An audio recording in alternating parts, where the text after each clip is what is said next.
I thought it was really good work. The guys are doing everything we're asking of them, both in the meeting room, the weight room, out here on the practice field.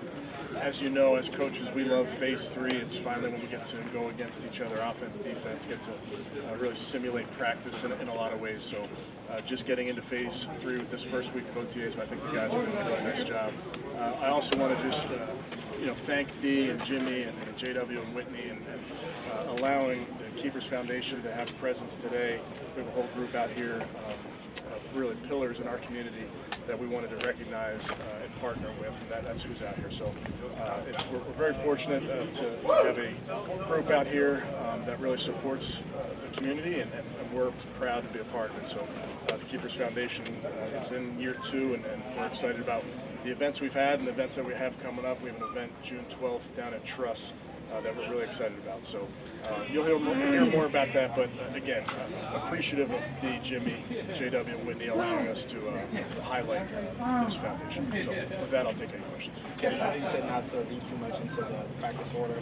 But you're not listening to me, right? Yeah.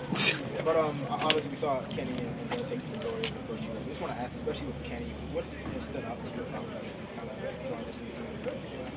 Yeah, I'm really excited about what Kenny brings to the team. He's a guy that works extremely hard in his craft. I love the way he thinks about the game. He's very, very tough.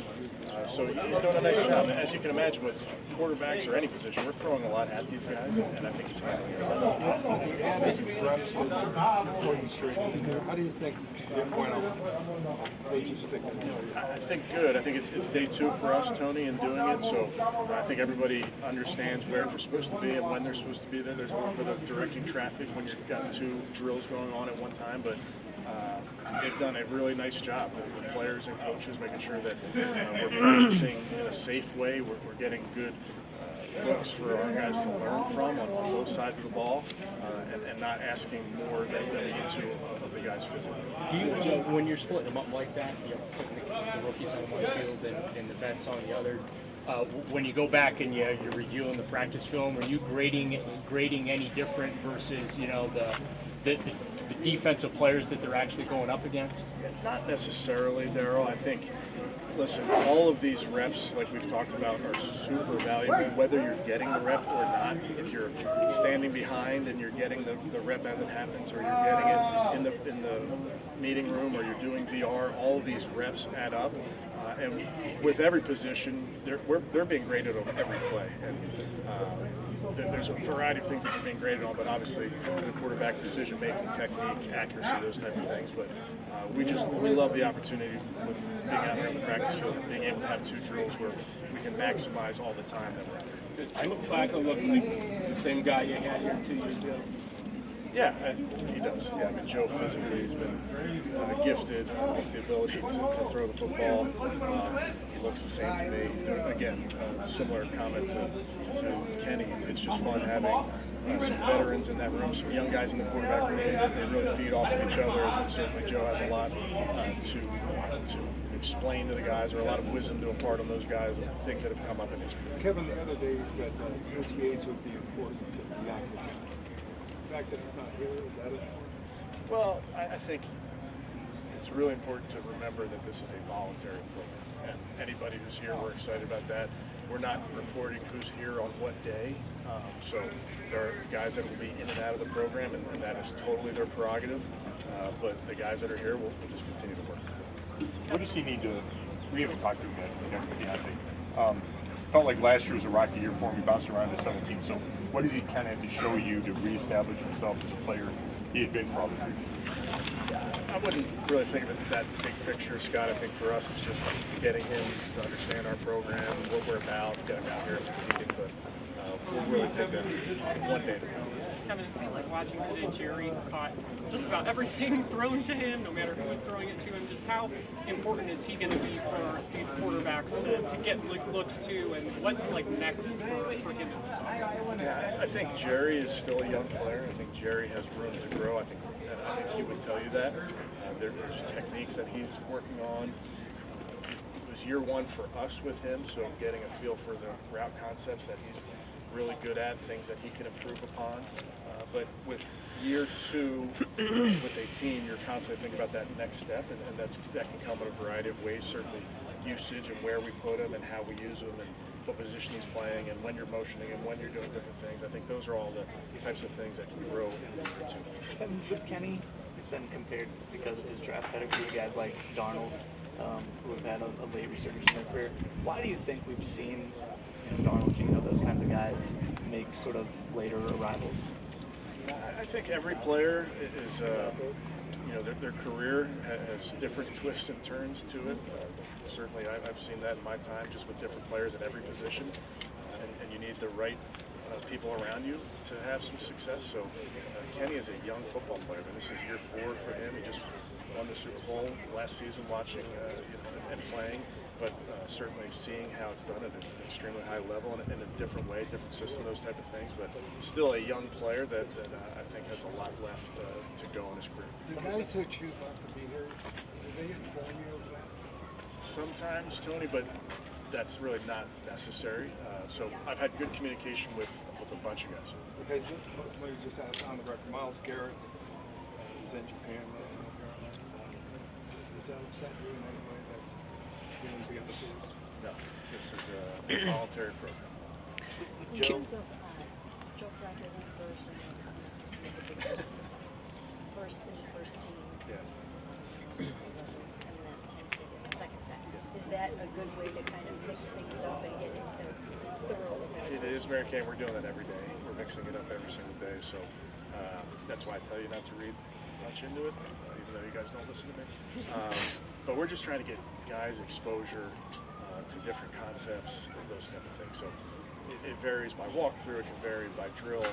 It's not something that we're really we're not leaning into or worried about the order at this point. With an extra reps continue through minicamp and then you reassess? That's right. Yes. I mean, I think it's something when your roster's at 90 that you But early in training, Potentially. you do the same thing. Saw Mason get a couple of nice rushes there. One of them ended up in a tip ball for a pick. Just, what are your impressions of him from, rookie camp? We were joking about, him losing his lunch and all that, but just what are your impressions from rookie camp to what you've seen here now? really working extremely hard. Is it in the weight room? I see him here, extra work, doing great in the meeting rooms. As you guys know, phase 3, the offseason is not really made for offensive linemen and defensive linemen, so there's a lot of work that happens in individual drills. So Coach Jacques has his hands on them, and they're doing just that. They're working really hard. Kevin, I think we've asked you this. I know it's May, but is there? Doesn't feel like it. Yeah, you're right about that. Is there any way that you keep 4 quarterbacks on 53 men? Yeah, it's May, I think. And any roster type decisions are so far off. But I mean, is that, have you ever been around a team that did that? I have to check. Kevin, going back to the offensive line thing, how much can we learn about the run game? It's hard. Yeah, it's really hard. I think, for us, we go back to this part of the season is still about fundamentals and techniques, and we don't want to get very far away from that. So while we do have team periods, while we do have 7-on-7, what we do in individual drills is as an important thing we do every day. So that oftentimes is related to the run game, and we're working the run game in individual, working it in a walkthrough setting, which I still think you can get better at, but it is, the rules are not written to go run it every down, because obviously you have to limit contact in these drills. Kevin, Looks like he's moving really well. He looks to be in pretty good shape. What have you seen so Yeah, he's far? excited about his Pacers. Yeah, he's doing a nice job. Again, Coach Bloomgren, Coach Wilkerson, Coach Davis, they're working really hard with all those guys, pushing them. There's a lot of new things that they're learning, whether it's technique or terminology, whatever it may be, and he's embracing that. He's here every day, pushing very hard. We also saw Alex Wright and Ronnie Hickman start working on the side and watching practice. I know Alex had just got here, but Yeah. it's No update. They're just working through a couple things, but they'll be out there soon. What we saw with the quarterback, is it similar to yesterday? Or did you change things? Yeah, we're going to mix it up every single day.